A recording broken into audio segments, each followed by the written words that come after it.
morning. Good morning. Have you ever had this great and amazing thing happen to you, and then suddenly you notice that the rest of the world just went on like normal? Like maybe it was a really great thing. Maybe like there was a birth in your family, or just some tremendous thing happened to you, and you just think that the whole world has changed. Right? I remember the day my son was born, and the sky was brighter than it had ever been, and the grass was greener, and it was just so amazing, and everybody else just thought it was an ordinary day. Or maybe something horrible happened to you. I remember also when a friend died, and everything was awful, and everything was sad, and people were just driving down the road like it was a regular day, going shopping, and just like it was an ordinary day. And I couldn't figure out how they could do this when this horrible thing had just happened. And I'm guessing the same thing happened to the disciples, that Jesus had just died. The person who they were pretty sure was the one to come and save the world had just been tortured to death. And if that isn't confusing enough, suddenly some women show up and say, oh, by the way, he's gone. We think he's risen because some angel said that. Right. And yet, everybody else in Jerusalem probably just went on with their day, whatever it is you do the day after Passover. Imagine clean up. Right? Everybody's wandering around just sort of in a post-excitement sort of haze and going on with their day like it's any other day. And the disciples are going, wait a minute! Jesus just rose from the dead, I think. Probably. Or not. But clearly something monstrous had happened in the world, and everybody else just went on with their day. Of course, the same thing's happening right now. Right? Here we are, celebrating the resurrection, celebrating the fact that God proclaimed in the resurrection that Jesus was the Son of God, the true one, the one who came and brought us, right, peace and love and joy. Yet, you walk down the streets of Morgantown, and most people are just going on with their day. Maybe they got a few eggs and a chocolate bunny. And they think that, yeah, that's good enough. Let's get together with family and have some nice ham, because that's what Easter is really all about. Right? And I've been inviting people this week. And one of the things I've learned this week is when someone from West Virginia says, oh, yeah, we'll think about that. That means no. Didn't know that. A little cultural knowledge this week, right? But I also had a lot of people, a number of people in this neighborhood, right, regular, ordinary Morgantown folk, when I invited them to Easter service, they said, oh, when's Easter?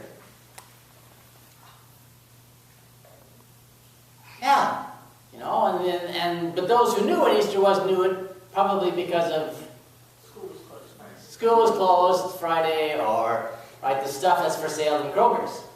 Right? Bunnies and eggs for sale in Kroger's. That's what Easter means. So we're in this new time. Because for most of us who are old, like me, right, when we were little, everybody knew about Easter. We're in this new time. Remembering that this new time is a lot like the old time. Right? Just like the original. Right? And so however small this group feels this morning, remember, we're a lot bigger than Jesus and his disciples gathered. Right? This is a way bigger crowd than the original disciples gathering in the upper room. Because they all got together in a room, and we need a pretty big room for this many people. Right? If you were in my living room now, we'd be pretty crowded. Right? So they started out small, starting out in a world that didn't care. Right?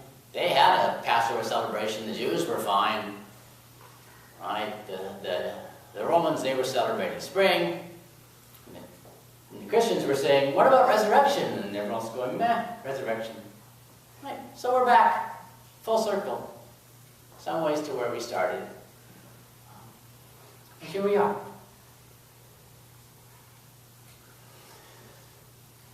We've been following the Gospel of John these last few weeks here in church.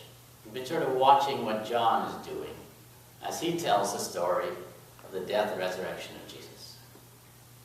And what I noticed this week is that John wants to give us some tasks, which is probably not good news for most of you. Because I know most of you, and most of you don't need more tasks. Right? So raise your hand if you really need more stuff to do, because I want to know. Right? I'm a pastor, I got a list. Right? But most of you don't. But fortunately, this list is not a more things to do sort of list, but more a as you're doing stuff anyway sort of list. Right? So that's the good news. The good news is that this is not more stuff to do sort of list. But among these tasks, right, is the recognition that not all tasks are equal. The first people who got who were first told about Easter decided they were going to decide for themselves what to do, and mostly what they did was run. Right? Mary saw the oak tomb, and what did she do? She ran to tell the disciples. And she told Peter and Peter and John ran to the tomb. Now, we don't really know how much running they did normally. Right? Maybe, Mary was part of the local jogging club. Maybe the disciples did a quick 5 miles before breakfast every morning. Jesus said, no breakfast till you got your 5 miles. But clearly, running was something that, they did that morning, but it didn't get them anywhere.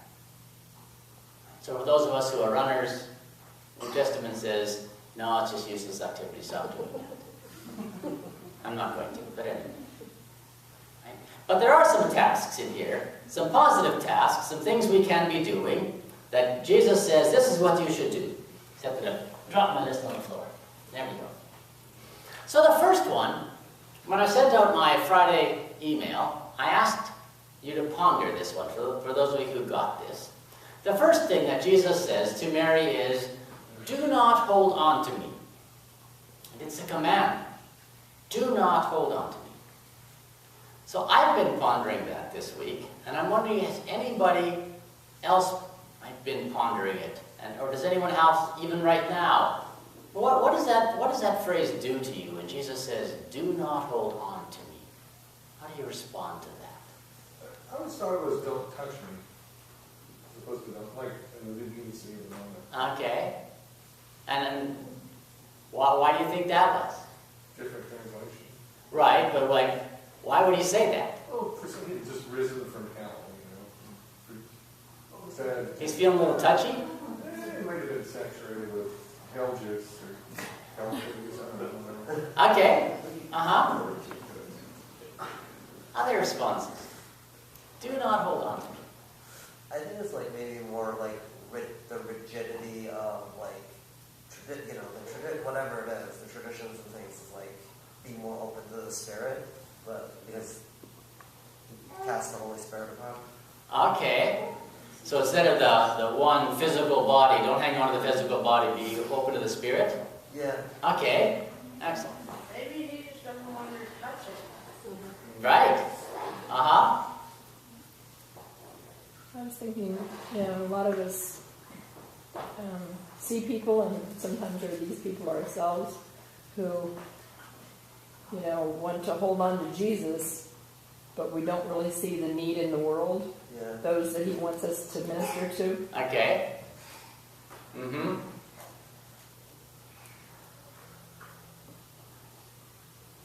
If you're waiting for me to give you the right answer, it's not going to happen. And so if that's what you were sitting there hoping for, that's just not going to happen this morning. Because I think these things are deliberately put in there that John, when he wrote this, he knew what he was doing. He's just going to throw this phrase out at you and say, so you make sense of it. do not hold on to me. Because I don't think there's a right answer at the end of this one. So if you get this, there's no test at the end of this sermon. It's just like, do not hold on to me. So that's the first task. All right. The second task is go, Jesus says, and tell. Again, both of these commands. But what's interesting, usually when we think about go and tell, it's from the end of Matthew, right? Go and make disciples of all nations. Go and tell them heathen out there. But this isn't that sort of command. This is go and tell who? You just heard this? My disciples. Go and tell the disciples. Right? Because sometimes the disciples don't know either. Sometimes the disciples forget, because the disciples got told numerous times before Jesus resurrected that Jesus says, look, I'm going to die and I'm going to come back. I'm going to die and I'm going to come back. I'm going to die and I'm going to come back. And then Jesus dies and comes back and they're going, whoa, didn't expect that. Right? And so,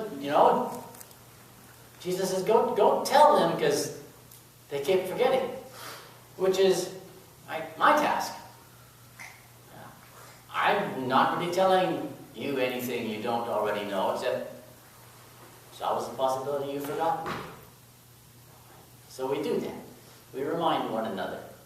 We go and tell the disciples, right? He is risen.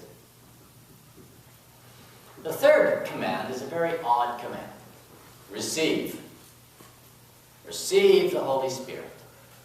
I checked it. Yes, in the Greek, it's an actual command. It's an imperative form. Right? And why would he command them this? He could, an offer maybe, but it's like, receive a chocolate bar. I demand that you do this. Well, if I have to, I'll take a chocolate bar. Right? But it's like, you really, really need this.